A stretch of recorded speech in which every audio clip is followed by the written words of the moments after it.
Kung nakikita nyo Lodi, itong makina na to, minsan ko nang nai-content ito Lodi sa aking short video. Ayan. Ito Lods yung Honda Lead. Nabili na nila. Naunahan ako. Ayan. Medyo walang time kasi Lodi na mag-build ng mga ganito o magbuo. Pero okay naman at ayun, naipunta rin dito. Hindi niya mapalabas yung kuryente. Pero napalabas na niya yung kuryente. Ang problema nga lang, biglang huminto yung kuryente niya Lodi. Okay. Bali, chinek ko na siya kanina. Ito yung kanyang original na pulser. Ayan. Ito kasi nagpapulse Lodi para mabuhay yung CDI at mag-create ng kuryente papunta dito sa kanyang ignition coil para siya naman ang magpapaandar o magbibigay ng spark sa may spark plug dito sa kanyang block ay magkaroon ng reaction. Ayun, pag umapoy, siya na, iikot na itong mga to. Ayan, pak mga ganyan Lodi. Sobrang init ngayon Lodi, grabe. Ayan, ginamit pala natin Lodi ito kailan lang na kinontent natin. Kung pandito yan Lodi, panlabas-labas, okay lang yan. Ayan, at mahihina yung consumption na gagamitin natin ay okay. Pero kung gagamitin mo sa loob ng bahay o kaya pwede pa naman sa bago, sa umpisa pwede pa naman yan. Pero pagkakatagalan, nagko-corrosion yan Lodi. Pumuputi. Yung sakit ng aluminum Lodi na wire, pumuputi yun. Alam ng mga technician yon o yung mga matagal lang gumagamit ng mga ganon, ginagamit din sa video okay. Ayun, nagko-corrosion talaga yung mga wire. For example Lodi, may mga video okay tayo dito Ito siya. Ito original pa nga yung ginamit nilang wire Medyo maganda-ganda pa tong mga to. Yung kulay puti Lodi na wire na aluminum. Ayun. Kaya kung minsan yung mga video okay nawawalan ng audio dahil sa wire na yun. Okay, ito planning for buuin para syempre siya pa naman pagka sa election.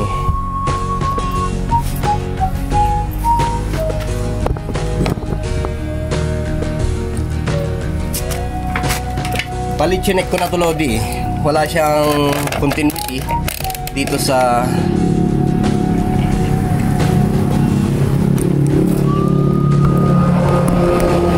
ito sa ground, tapos dito wala na siyang continuity, wala na siyang contact. Hindi na siya makakapaglabas ng AC. Ayan. Kaya ang ginawa natin, nagpabili tayo kay client ng ganitong pulser for testing lang. Wala kasi tayong available Lodi. Baka sakali pwede, pero kung sakali man na hindi maganda yung kanyang andar, hindi niya mapaganda yung andar, sigurado hindi ko pa mapapandar to Lodi. Walang spark plug. Ayan importante lumabas lang yung kuryente. Walang spark plug, wala ding elbow. Pero kung may spark plug, mapapandar natin basta lumabas ang kuryente dito. Ngayon, i-double check natin. Ito ay walang continuity. Ito naman ay nagkaroon na siya ng continuity, contact. Ayan Lodi Kung mapapansin nyo, ayan ito siya. Kung didikitan natin yan, kasi may magnet to Lodi yung magnet na yon, tapos nabalutan siya ng coil. Pagka may dumaan sa kanya na medyo, ayan siya i-DC lang natin. Ayan, pagka may dumaan sa kanya na kung ano man ang nagre-react sa magnet, ayan kung mapapansin nyo ay nagkakaroon siya ng voltahe. Ayan. Check natin yung kung meron siyang voltahe sa AC. Ayan. Meron din siyang voltahe sa AC. Nagre-react Lodi, ibig kong sabihin. Kaya subukan natin Lodi na dito ilagay ito. Ito yung isang problema natin Lods. Bali medyo okay. Check natin mabuti.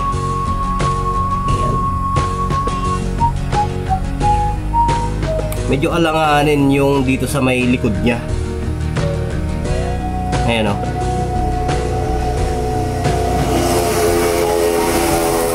kailangan mabutasan. Pero ganoon pa man, ilagay pa rin natin muna itong tornilyo. Yung tornilyo mahina din hindi rin kasya. Sana hindi masira to Lodi pagka binarinahan natin. Okay, check natin kung anong magandang paraan dito.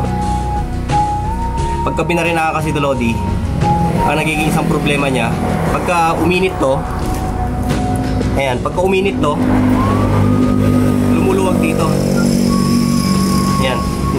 natatanggal yung mga connection sa loob.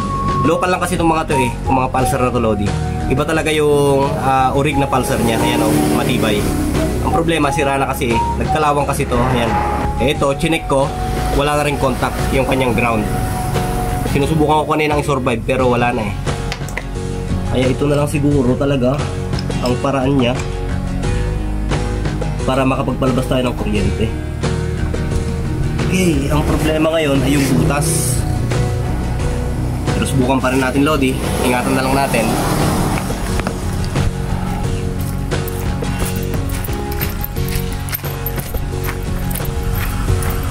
Init, grabe.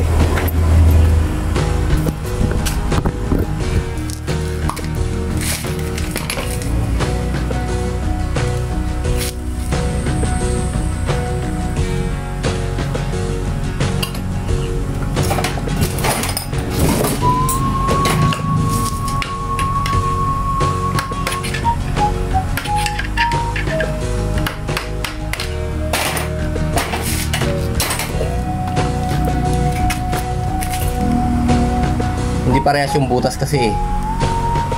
Yan. Pero binilin ko naman kanina sa bumili. Kahit anong klaseng pulsar, basta yung butas.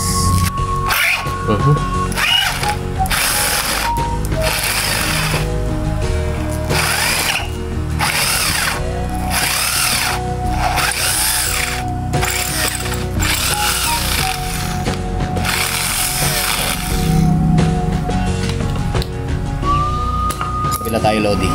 Yan. Kung mapapansin nyo, Lodi, meron siyang isang plate dito na pumasok sa loob. Ayan, pupunta dyan. Yan yung kanyang ground eh. Nakadikit sa yan. Dalawang klase kasi yan, Lodi. Merong naka-ground, meron naman dalawa ang wire.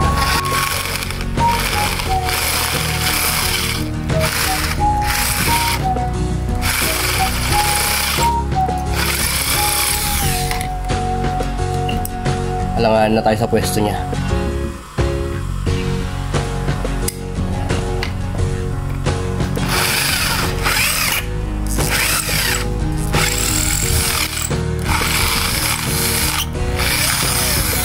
Ngayon, Lods, nabutasan na natin. Taktak lang natin yan. Okay. Balik na tayo dun sa may makina.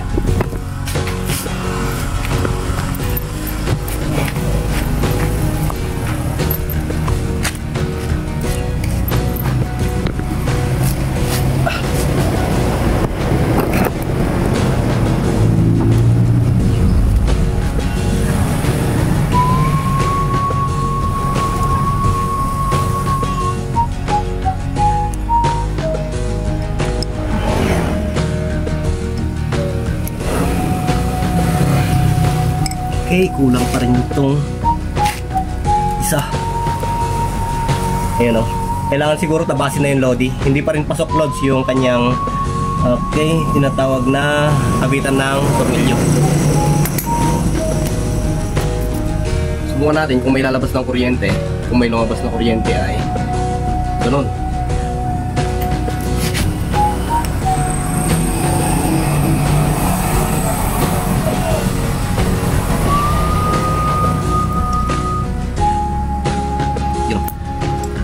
Tap muna natin to, Lodi. Hindi muna natin siya ihihinang.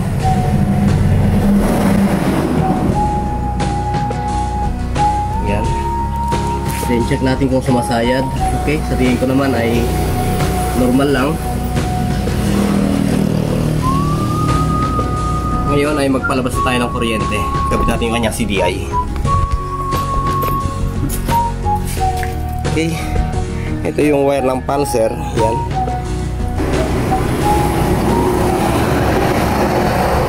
Wire ng pulsar, tapos sa may stator, ayan, stator coil. Then connected naman yung kanyang ground. Hindi lang maganda yung pagkakabalot-balot niya, ayan o, ground. Then yung sa may output ng CDI. Ngayon kabit natin yung kanyang CDI. Okay. Oh, saan na yung connection ng CDI mo, Lodi? Ito. Ito. Ilaw pala to sa tail light. Laser, mga ganyan. Ito connected pala Ayan. Ayan. Lagay natin to dito. Kunin natin tong kanyang ignition. Adyakan natin. Yun Lakas ng kuryente niya, Lodi. Ayan. May kuryente.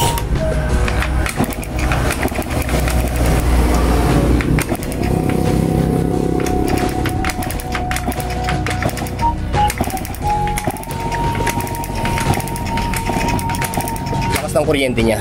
Lodi, sa CDI nito, ang Dio at mga gantong malilit na Honda TAC, mga ganyan, at saka yung Jet 100 ay pare-parehas sila ng CDI. Ayan. DU1, DU2, tsaka ganito Honda Lead, pare-parehas ng CDI yan. Okay. So ngayon may kuryente na siya. Ang problemahin na lang ay yung tornilyohan dito. Ayan. Maaaring putulin na lang yun siguro, Lodi. Ikat na lang, tapos ipitin na lang siya ng tornilyo. Yung pulsar na yon. Pero yung pulsar na kinabit natin, hindi ko sure, Lodi, kung kayang tumagal kasi nga local lang yun local lang yung pulsar na nilagay natin.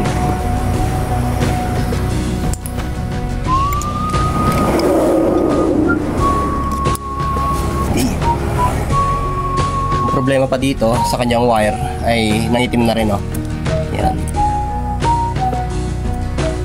Wala pa naman akong shrinkable tube para dito.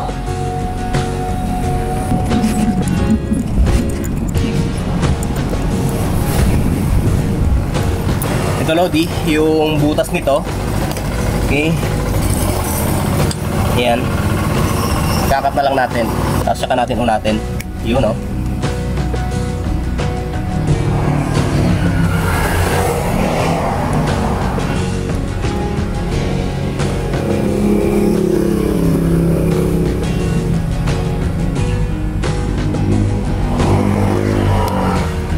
siya.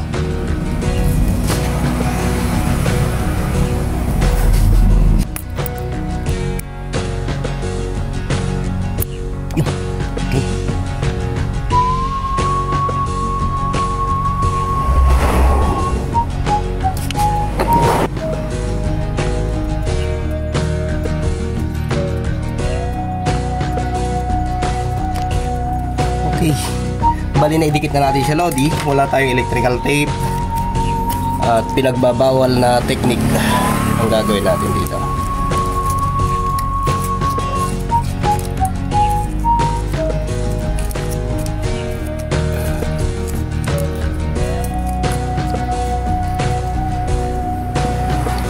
Plastic yan, Lodi.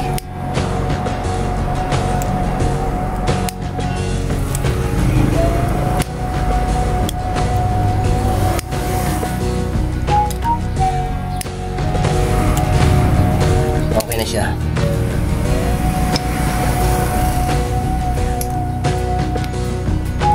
Sabit natin yung kanyang tornilyo.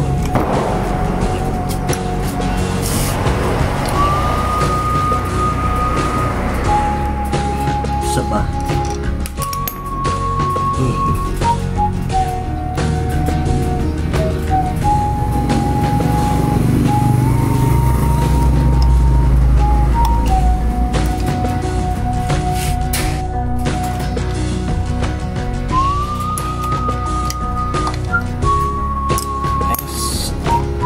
Sumayad. Okay. Okay na siya, Lods. Sinali ko lang sa vlog Sige, boss. Ano nga ulit yung mo? May cellphone ka ba dyan? Wala, nakakalimutan ko Ayaw. Pakisulat mo na lang, boss, para sige, i-subscribe kita. Nakakal ko paano yung Thank you. Sigurete na, boss. Ikaw na lang magpa-andar doon. Oo.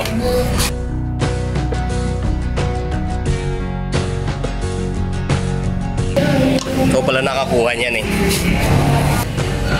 Sige, Lods. Oo nga,